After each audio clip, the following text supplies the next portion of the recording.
أعوذ بالله من الشيطان الرجيم بسم الله الرحمن الرحيم. Nabi menyebutnya dengan hewan fasik kecil. Hewan fasik kecil. Selain membawa kotoran, dia pernah juga meniup-niup api yang sedang membakar Nabi Ibrahim supaya semakin menyala. Ya, diharapkan jadi dingin dan teduh, ini malah ditiup-tiup oleh hewan ini. أعوذ بالله من الشيطان الرجيم بسم الله الرحمن الرحيم. Saya ingin bertanya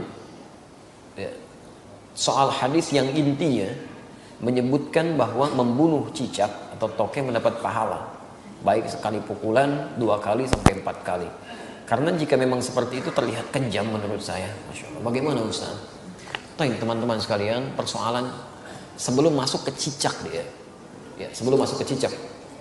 Ada di hadis Muslim nomor hadis 2238 riwayat Sa'ad bin Abi Waqqas, termasuk nanti di Al-Bukhari nomor hadis 3359 riwayatnya Ummu Syuraik.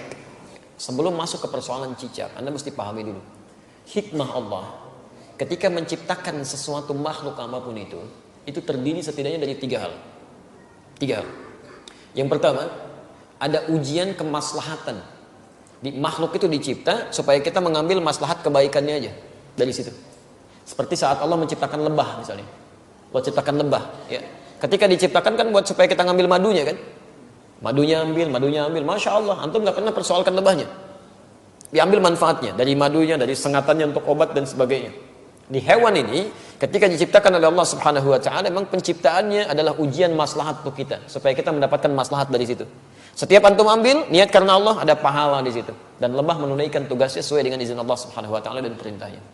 Kedua, ada sebagian yang diciptakan oleh Allah Subhanahu wa taala sebagai ujian yang menghadirkan madarat di situ, supaya kita mengetahui ada keburukan yang harus kita hindari. Ada keburukan yang harus kita hindari. Misal, nyamuk diciptakan oleh Allah Subhanahu wa taala. Ketika diciptakan oleh Allah, mohon maaf untuk menunjukkan bahwa ada lingkungan yang kotor di situ. Yang tidak bagus. Ada penyakit yang harus dihindari. Makanya ketika dia ditunjukkan oleh Allah, dia muncul fitrahnya, dia memang mesti misal dieksekusi, dibunuh kan? Kenapa dia mesti dibunuh? Karena di lingkungan itu ada yang kotor, plus dia pun membawa kotoran yang mungkin bisa berpindah satu dengan yang lainnya. Di pelayanan kehidupannya, tasbihnya kepada Allah, memang khidmatnya untuk menunjukkan ada tanda yang kotor nih pada diri saya. Ada sesuatu yang buruk di lingkungan Anda. Jadi nyamuk tuh ketika datang, dia membawa sesuatu yang baik untuk kehidupan kita. Cuman dilihat dengan persepsi yang kotor. Ini ada ujian madarat maksud kita. Ya. Ini ada yang kotor, yang gak bagus. Kita bunuh nyamuk di situ, menghilangkan kotoran yang ada di dalamnya. Tapi diciptakan oleh Allah untuk menandakan ada sesuatu yang harus kita hindari untuk kebaikan kita. Makanya ketika Allah menciptakan nyamuk ataupun lalat, ya Masya Allah turun ayat di situ. Quran surah kedua Al-Baqarah ayat 26. Posisi paling kanan, dari tengah sampai dengan ke bawah. Innallaha la yastahi ayyadriba mathalan ma ba'udatan fama fawqaha. Allah itu enggak pernah punya rasa malu kalaupun harus membuat perumpamaan dengan menciptakan nyamuk, karena di balik itu pasti ada kebaikan maslahat untuk kita. Jadi, kenapa antum enggak pernah tanyakan? Kenapa enggak tega membunuh nyamuk? Kenapa enggak mengatakan kejam membunuh nyamuk? Kan? Jadi persoalannya bukan bunuh atau tidak bunuh, itu ada ujian bagi kita yang menampilkan madarat di situ yang harus kita kemudian hilangkan. Kalau Allah enggak tampakkan, maka bahaya untuk kehidupan kita. Termasuk cicak. Cicak masuk pada ujian madarat di samping ujian keimanan. Ya, ada madarat. Bukankah ketika cicak datang menandakan bahwa banyak kotoran yang ada di situ? Ada bakteri E. coli yang dia bawa, ada kotoran-kotoran yang ada di sekitarnya. Yang dimakannya pun yang kotor juga. Apa makanan cicak? Nyamuk. Jadi ini menandakan bahwa ketika cicak hadir itu dia diciptakan oleh Allah, bukan diciptakan untuk dibunuh, diciptakan untuk menandakan ada madarat di sekitaran itu dengan kotoran-kotoran. Makanya diciptakan oleh Allah untuk menunjukkan dia ada yang kotor, ada yang gak bagus, termasuk dirinya sendiri. Maka Nabi menyampaikan riwayat Sa'ad bin Abi Waqqas, ya, qala anna Nabiy sallallahu alaihi wasallam, bahwa Nabi sallallahu alaihi wasallam amara qatlal waza', memerintahkan untuk membunuh cicak dan ada pahala di situ. Bunuhnya cicak itu seperti kita membunuh nyamuk untuk menunjukkan ada kotoran-kotoran di situ yang hikmahnya harus kita jauhkan. Memang diciptakan dia untuk menunjukkan itu, dan harus dibunuh dia. Harus dibunuh. Ketika Anda bunuh itu bukan cuma ada pahala di situ, tapi menghilangkan keburukan-keburukan yang mungkin muncul. Termasuk di situ mengusir keadaan-keadaan jin, karena jin senang di tempat yang kotor. Makanya saya bisa katakan kalau ada cicak tuh beberapa tempat, itu jin biasanya ada juga di situ. Karena senang di tempat-tempat yang kotor. Ya, senang di tempat-tempat yang kotor. Jelas di sini? Wasamma bi fuwaisiqa, dan Nabi menyebutnya dengan hewan fasik kecil. Hewan fasik kecil. Selain membawa kotoran, dia pernah juga meniup-niup api yang sedang membakar Nabi Ibrahim supaya semakin menyala. Ya, diharapkan jadi dingin dan teduh, ini malah ditiup-tiup oleh hewan ini. Makanya ketika Anda membunuhnya, bukan cuma menghilangkan kotoran, tapi plus ada pahala di situ. Pahalanya di situ dengan sekali pukul ada 100 kebaikan, kan? Berdasarkan hadis riwayat Al-Bukhari dari Ummu Syuraik, nomor hadis 3359. Dan terbunuhnya cicak itu menghadirkan bagusnya kebaikan-kebaikan dengan menghilangkan kotoran yang ada di dalamnya. Jelas di sini ya? Di antum pahami dulu ini hikmahnya. Kalau nggak paham hikmahnya, masya Allah nanti muncul macam-macam.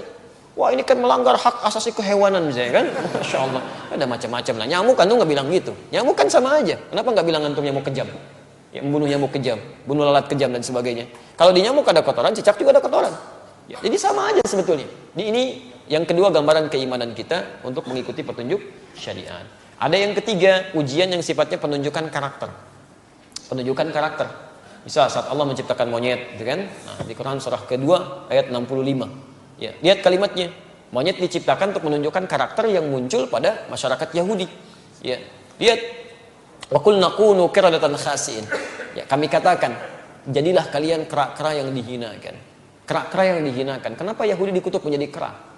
Kami pernah punya kajian tafsir di Tripoli. Saya mintakan murid-murid kami pada saat itu untuk praktek langsung di kebun binatang. Dan kita pernah ujikan juga di sini dengan sebagian teman-teman di Kiai. Jadi kita praktek tafsir ke kebun binatang. Dibagi kelompok, keluarkan semua ayat-ayat di Quran yang terdapat kata binatang di situ.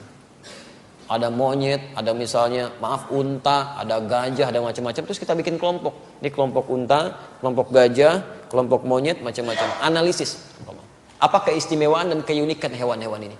Dan presentasikan.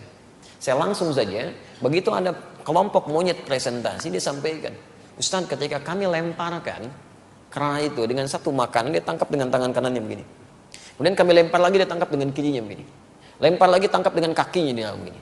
Lempar lagi kaki yang satunya lagi. Begitu ada kawanan lain masuk ke situ, dia akan usir, nggak boleh. Tapi kalau dia sudah nggak suka dengan makanan dia akan datang ke tempat yang lain, dia obrak-abrik tempat itu tuh. Mirip kejadian dengan yang sekarang tuh. Ya, dia ambil ini, ambil itu, monopoli ini, monopoli itu, bikin orang lain bangkrut macam-macam dan sebagainya. Begitu sudah nggak suka masuk ke satu tempat, yang di situ suruh keluar semua. Sama kan, menunjukkan karakter. Ya, menunjukkan satu karakter. Makanya ketika antum keluarkan di Quran tuh nggak mungkin, nggak ada yang kosong dari faidah. Pasti ada kebaikan-kebaikan yang mungkin bisa kita dapatkan. Ya, sama semua yang di laut, yang di atas itu semua bertasbih pada Allah Subhanahu Wa Taala. Hewan yang di darat, hewan yang di laut, ikan. Sebutkan jenis-jenis ikan, ya kan? Masya Allah, ikannya banyak tuh. Kita bisa sebutkan sekian. Kenapa antum senyum? Ini macam-macam ya. Itu aneh-aneh aja. Jangan ingat yang nggak betul lah ya.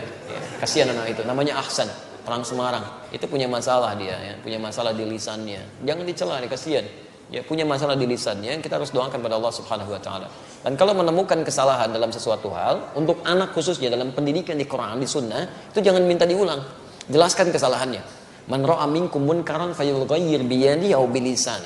Jadi kalau anak salah misalnya, coba sebutkan jenis-jenis nama ikan. Ikan paus. Bukan ya, itu bukan paus. Kalau kamu sebutkan paus, itu tuh paus tuh paus, kan? Ikan tuh harusnya paus. Paus, seketika sampaikan, bukan paus ya, paus. Maka dia mulai berkata, oh iya, paus. Langsung benarkan. Ya jangan minta diulang. Ulangi. Bagaimana? Kita tidak berbicara yang lain ya, ini dalam konteks kini tidak terkait dengan masalah-masalah yang muncul ya. Antum jangan pancing-pancing pertanyaan yang membuat resah nanti. Besok-besoknya jadi tersangkal ya kan. Semoga Allah rahmati kita semua. Baik.